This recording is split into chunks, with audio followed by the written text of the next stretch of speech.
सारे मुसलमान आतंकवादी नहीं होते हैं ये, लेकिन सारे आतंकवादी मुसलमान होते हैं। भ्रष्टाचारी हैं, जो माफिया से जुड़े हुए लोग हैं, जो गुंडे लोग हैं, आप उनके खिलाफ मुकदमे दर्ज करो, उनको जेल में भेजो। दीप सिंह सेंगर 28 केस है उस आदमी के खिलाफ, वही बलात्कारी केस में कोई एनकाउंटर होगा, इनके केस में कोई जेल होगी। जो भाजपा का कार्यकर्ता था वो अपने घर में बम बनाता हुआ पकड़ा गया और मर गया। मोदी जी गए तो थे नवाज शरीफ के बर्थडे पार्टी पर, तब क्या था? तब तो बड़े प्रगाढ़ संबंध थे। लेकिन हमें आपको एक दूसरे का खून का प्यासा बनाते हैं और कोई ताज्जुब की बात नहीं है। 2024 से पहले फिर कोई पुलवामा हो जाएगा, फिर कोई बालाकोट हो जाएगा। जो दूसरी पॉलिटिकल पार्टीज से जुड़े हुए माफिया और गुंडे थे उनको मार गिराओ, जो हमारी पार्टी से जुड़े हुए माफिया हैं, गुंडा हैं, उनको सत्ता तक पहुंचाओ। पहली बात, जिस तरीके का ये एनकाउंटर किलिंग और ये जो विजिलेंटे जस्टिस जो होता है ना, तथाकथित, जो राज्य सत्ता को एक्स्ट्राऑर्डिनरी पावर्स जैसे हैं कि वो किसी को भी, रूल ऑफ लॉ है ना, होना चाहिए है इस देश में, या रूल ऑफ लॉ नहीं है?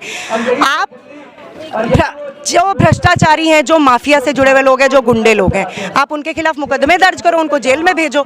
लेकिन ऐसा क्या हो गया कि जो राजा भैया जैसे लोग जो बीजेपी से जुड़े हुए हैं, 47 के आसपास केस है उनके खिलाफ। कुलदीप सिंह सेंगर 28 केस है उस आदमी के खिलाफ, वही बलात्कारी उन्नाव वाला।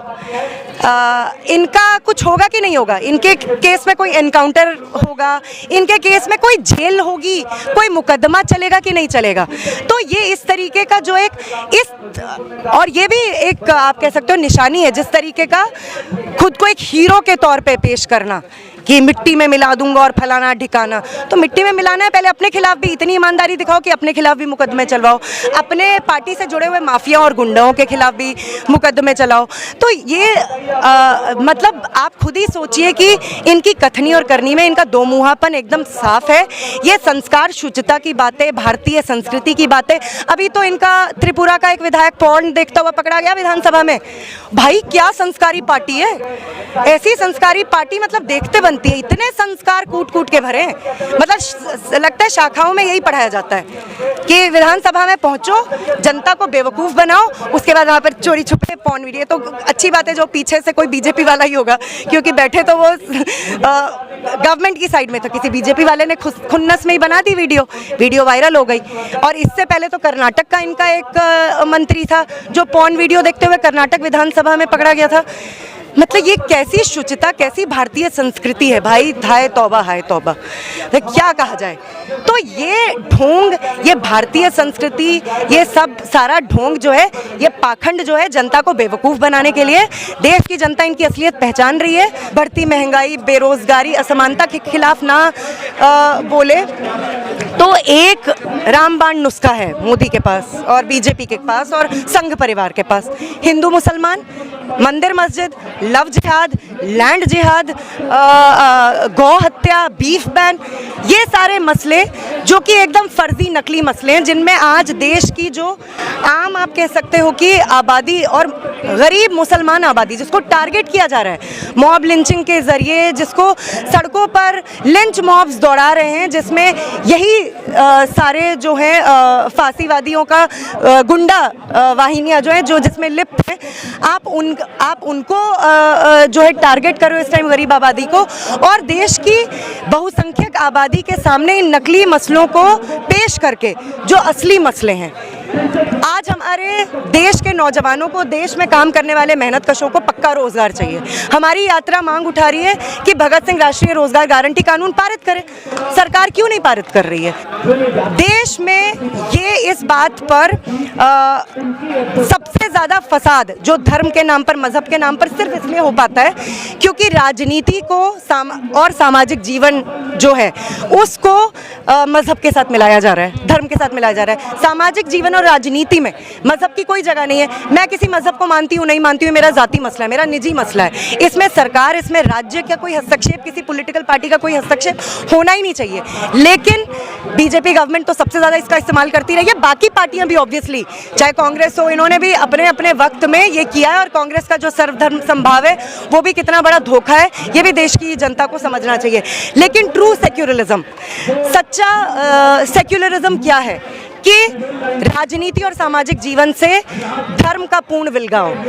साथ ही जो भी नेता, मंत्री, पॉलिटिकल पार्टी अपने भाषणों में धार्मिक स्लोगन या धर्म का इस्तेमाल या धर्म के नाम पर वोट बटोरे, उनको जेल में डालना चाहिए, उनके खिलाफ सख्त कार्रवाई होनी चाहिए। इन सारे ही मसलों को लेकर ये यात्रा निकाली गई है। ये यात्रा का पहला राउंड है जिसका समापन आज जंतर मंतर पे हो रहा है और यात्रा देश के 12 राज्यों में चलाई। जैसे कि कहा कि हर चीज़ को धर्म से जोड़ दिया जाता है, लेकिन अमित शाह कह रहे हैं कि दंगे करने वालों को उल्टा लटका दिया जाएगा, इस पर आप क्या कहेंगे? तो उनको सबसे पहले तो अपने पार्टी के नेता, बजरंग दल, संघ परिवार, जो कि देश का सबसे बड़ा आतंकवादी संगठन है, अभी आपको पता है कन्नूर केरल में एक जो भाजपा का कार्यकर्ता था वो अपने घर में बम बनाता हुआ पकड़ा गया और मर गया। कैसे? जैसे बम क्यों बना रहा था, इसकी कहीं चर्चा क्यों नहीं हो रही है? तो आपको भी तो बताना पड़ेगा ना। देखिए इस टाइम उल्टा लटकाने के लिए उनको तो पहले तो शायद खुद को भी उनको लटकाना पड़े। सबसे ज़्यादा दंगा भड़काना, और गुजरात 2002 को कौन भूल सकता है? उनको क्लीन चिट मिल गई। अब आप खुद ही देखिए इस वक्त जुडिशरी से लेकर सीबीआई से लेकर मीडिया से लेकर ईडी तब का क्या हाल है, सबको पता ही है। जो इनके खिलाफ बोलता है उसका लोया हो जाता है। तो फिर अब क्या कहा जाए? तो इसलिए तो वो चाहते हैं कि वो सत्ता में आए ताकि उनको अपने लोगों को बचाना है। मैं अभी पहले भी जिनसे बात करी थी मैंने, और ये बात अब तो आम प्रचार में भी है, सबसे बड़ी वॉशिंग मशीन तो बीजेपी है ना। देखिए आपको अपना इतिहास एकदम पाक साफ करवाना है तो बीजेपी ज्वाइन कर लीजिए। जो एक एक दिन के लिए भी बीजेपी ज्वाइन करते हैं, उन्होंने अपने केस वापस लिवाए थे, अजीत पवार एनसीपी के नेता कुछ। अब इसमें जैसे बीजेपी के नेताओं के खिलाफ क्यों नहीं कार्रवाई होनी चाहिए? जैसे बीजेपी बोलती है सारे मुसलमान आतंकवादी नहीं होते हैं ये, लेकिन सारे आतंकवादी मुसलमान होते हैं। क्या ये स्टेटमेंट डिस्क्वालिफिकेशन की मांग नहीं करता है? क्यों नहीं डिस्क्वालीफाई हो रहे हैं? दंगाइयों को उनके पोशाक से पहचानो, ये तो प्रधानमंत्री मोदी ने कहा था ना। क्या डिस्क्वालिफिकेशन नहीं होना चाहिए? तो वही बात है। देखिए अभी तो जो हालात हैं सारे फ्रंटों पर फेल है ये सरकार। विश्वगुरु इसने बनाया है हमें बेरोजगारी के मामले में, भुखमरी के मामले में। आपको बताऊं 114 देशों की लिस्ट में हमारा नंबर 102 है। शर्म की बात है, शर्म की बात है। और ये किस उसकी बात कर रहे हैं? विकास। ये बात सच है कि इनके लिए देश अंबानी, अडानी और बड़े बड़े पूंजीपति थे, उनका इन्होंने ठीक से विकास करवा दिया है ना। उनके तो तोंदे फूल फूल कर जो हैं वो हो गई है। अभी मैं एक और चीज़ बताना चाह रही हूँ। जैसे ये बोलते हैं कि पाकिस्तान के जो फिल्म स्टार्स हैं या पाकिस्तान के प्लेयर्स हैं हिंदुस्तान नहीं आ सकते, और पाकिस्तान के खिलाफ जो पूरा अंध राष्ट्रवाद की लहर फैलाते हैं। अंबानी जी के बेटे ने अभी अपना हैप्पी बर्थडे मनाया था दुबई में। आपको पता है कौन से आर्टिस्ट ने परफॉर्म किया था? राहत फ़तेह अली खान, आतिफ असलम। अंबानी जी के तो मोदी जी से बड़े गहरे संबंध हैं। अंबानी जी के बेटे के जन्मदिन पर पाकिस्तानी आर्टिस्ट आकर परफॉर्म करते हैं, ये देश विरोधी हरकत नहीं है। अडानी जी जो मोदी जी के तो लगता है लंगोटिया यार हैं, उनकी कंपनी में चाइनीज़ कैपिटल लगी हुई है, चाइना के पूंजीपतियों की भी पूंजी लगी हुई है। ये देशद्रोह नहीं है, लेकिन देशद्रोह क्या है? हमारे आप को भड़काने के लिए कि देखो चीन भारत में घुस आया। हालांकि मोदी जी कभी चीन को नहीं बोल पाते हैं कि घुस के मारूंगा, पाकिस्तान के सामने ज़्यादा धौंस पट्टी जमाते हैं अपनी।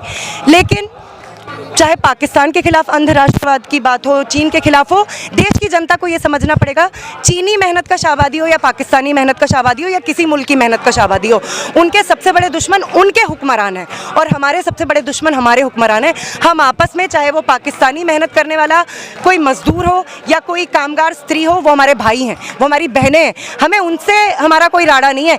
इनका आपसी सारा मेल मिलाप चलता है। मोदी जी गए तो थे नवाज शरीफ के बर्थडे पार्टी पर, तब क्या था? तब तो बड़े प्रगाढ़ संबंध थे। लेकिन हमें आपको एक दूसरे का खून का प्यासा बनाते हैं और कोई ताज्जुब की बात नहीं है।